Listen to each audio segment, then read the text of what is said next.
यार अब तक जो हमने मोस्टवर्स में देखा है वो तो यार बस एक छोटा सा ट्रेलर है, क्योंकि यार गॉडजिला को असली खतरों से तो अब सामना करना पड़ेगा। लाइक यार जैसे मार्वल के हर विलन को उसके कॉमिक बुक यूनिवर्स से उठाया जाता है, उसी तरह से गॉडजिला के भी जितने भी विलन्स है उन्हें उसके तोहो पिक्चर्स वाले यूनिवर्स से उठाया जाता है, जहाँ पर यार उसने दर्जनों काइजूस के साथ मुकाबला किया है। तो इस वीडियो में मैं ऐसे ही कुछ आइकॉनिक विलन्स के बारे में बताने वाला हूँ जो कि हमें इन फ्यूचर मोस्टवर्स में दिखेंगे। गीगन। अब यार अपने गॉडजिला के भी यूनिवर्स में एक्स्ट्रा टेरेस्ट्रियल लाइफ पाई जाती है, गॉडजिला के ही पाई जाती है, हमारे यहाँ तो अब तक कुछ मिला नहीं। जिसका एक बड़ा एग्जांपल किंग गिडोरा एंड शिमो जैसे टाइटन्स है, जो कि ओरिजिनली अर्थ के ना होकर किसी दूसरे प्लेनेट के है। अब यार उन्हीं के जैसा एक और काइजू भी है जो कि दूसरे प्लेनेट क्या बल्कि दूसरी गैलेक्सी से बिलोंग करता है। नाउ यस गीगन। अब यार जब स्पेस में द 1000 इयर्स वॉर चल रही थी तो उसी वॉर में यूनिवर्स की 6 सबसे इंटेलिजेंट सिविलाइजेशंस में से एक नेबुला को एक एलियन डायनासोर मिलता है, जिसे वो अपने टैग की मदद से एक साइबोर्ग डायनासोर में बदल देते हैं। पर जब द 1000 इयर्स वॉर एंड होती है तो उसमें हिस्सा लेने वाली सभी 6 सिविलाइजेशंस खत्म हो जाती है और गीगन सिर्फ अकेला ही बच जाता है। और कई हजार सालों तक स्पेस में भटकने के बाद उसे किंग गिडोरा मिलता है और इतने सालों बाद किसी चेहरे को अपनी आंखों से देखकर ये डिब्बा सटिया जाता है और किंग गिडोरा को अपना सब कुछ मार बैठता है। मतलब उसके बाद ये गिडोरा के ही ऑर्डर को फॉलो करता है एंड बाद में दोनों मिलकर अर्थ पर चले जाते हैं, जहाँ पर इनका सामना गॉडजिला से होता है। अब यार ये कैरेक्टर वो पहला ऐसा कैरेक्टर था जिसने कि यार अपने गॉडजिला के खून निकाला था।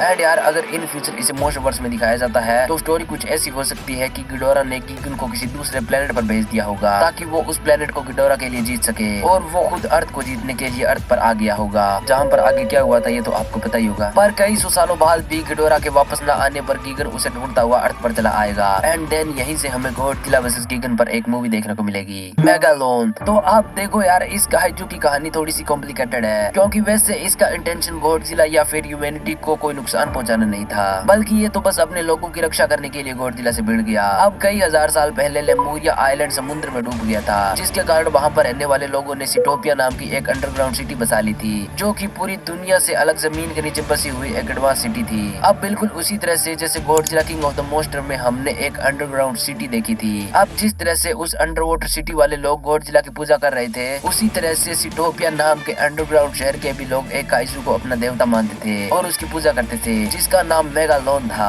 नाउ सब एक के बाद एक अर्थ के ऊपर कई सारे न्यूक्लियर टेस्ट हुए, तो उन धमाकों के कारण सिटोपिया सिटी के लोगों को कई बड़ी मुश्किलों का सामना करना पड़ा एंड फाइनली कई सालों तक ये झेलने के बाद वो अपने गॉड यानी मेगालोन से पृथ्वी पर जाकर उन इंसानों को खत्म करने की प्रार्थना करते हैं जो कि ये सब कर रहे थे। पर अर्थ पर जाकर उसका सामना the king of monster Godzilla से हो जाता है। अब यार अगर इस मॉन्स्टर को भी इन फ्यूचर मोस्टवर्स में दिखाया जाता है तो ना कि सिर्फ ये यूनिवर्स मॉन्स्टर्स के मामले में बल्कि इंसानी सभ्यताओं के मामले में भी डाइवर्स हो जाएगा। और वैसे भी किंग ऑफ द मॉन्स्टर ने इस बात को क्लियर कर दिया था कि मोस्टवर्स में भी अंडरग्राउंड सिटीज एग्जिस्ट करती है। तो क्या हो अगर इन फ्यूचर जमीन फाड़कर एक बड़ा सा काइजू बाहर निकल जाए।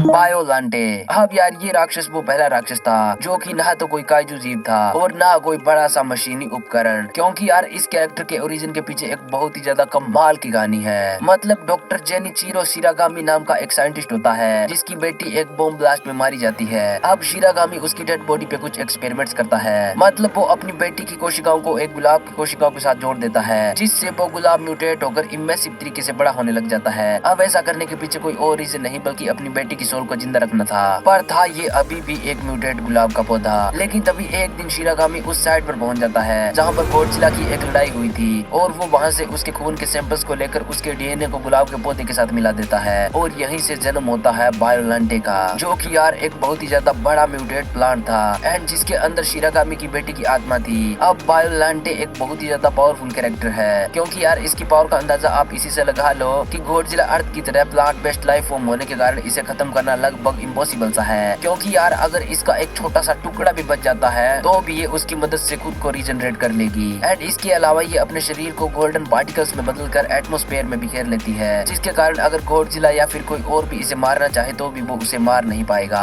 लाइक जब इसकी लड़ाई गॉडजिला से हो रही थी तो गॉडजिला ने अपनी एटॉमिक ब्रेथ से इसे लगभग खत्म ही कर दिया था, लेकिन तभी ये अपने आप को गोल्डन पार्टिकल्स में बदलकर एटमॉस्फेयर में बिखेर लेती है और जब एक बार फिर से अपनी फॉर्म में आती है तब इसकी सभी इंजरीज ठीक हो चुकी थी। अब इसके अलावा ये अपने हाथों की बेलों को जमीन में गाड़ कर उन्हें कहीं से भी निकाल सकती है। मतलब अगर आप इसके साथ लड़ रहे हो तो भैया तैयार रहना, क्योंकि आपको पता भी नहीं चलेगा कि कब कहां से एक बहुत ही ज्यादा मजबूत बेल आपको चीरने के लिए आ रही है। अब अगर इसको मोस्ट ओवर्स में दिखाया जाता है तो इसकी ओरिजिनल स्टोरी पहले से ही सेट है, जहां पर यह बताया जा सकता है कि गॉडजिला को रोकने के लिए जो उस पर मिसाइल्स अटैक हुए थे उनमें किसी साइंटिस्ट की कोई बेटी मारी गई होगी एंड देन उसने अपनी बेटी के डीएनए के साथ बायोलेंटा को जन्म दिया होगा। अब वैसे अगर इन फ्यूचर स्पेस गॉडजिला को दिखाया जाता है तो उसके लिए भी पहले इस कैरेक्टर को दिखाना जरूरी है, क्योंकि यार जैसा कि मैंने कहा कि ये अपनी बॉडी को गोल्डन पार्टिकल्स में बदल लेती है। अब जब गॉडजिला के साथ एक लड़ाई में वो ऐसा करती है तो उसके पार्टिकल किसी कारण से स्पेस में चले जाते हैं एंड अगर आपको पता होगा तो गॉडजिला के ही कुछ सेल्स के कारण स्पेस गॉडजिला का जन्म हुआ था। और जैसा कि मैंने पहले ही कहा, बायोलेंटे का शरीर भी और किसी से नहीं बल्कि गॉडजिला के सेल से बना था, तो उन्हीं गोल्डन पार्टिकल से बाद में स्पेस गॉडजिला का जन्म होता है। बाकी बस यार इस वीडियो में इतना ही। अब अगर ये वीडियो आपको जरा सी भी पसंद आई हो तो ऐसे शर्माने वरमाने की कोई जरूरत नहीं है, बिंदास होके लाइक एंड सब्सक्राइब करना एंड अगर कर सकती हो तो कमेंट्स में कुछ टॉपिक्स भी सजेस्ट कर देना, जिसकी सजेशन ज्यादा अच्छी हुई उसके ऊपर वीडियो बनाऊंगा।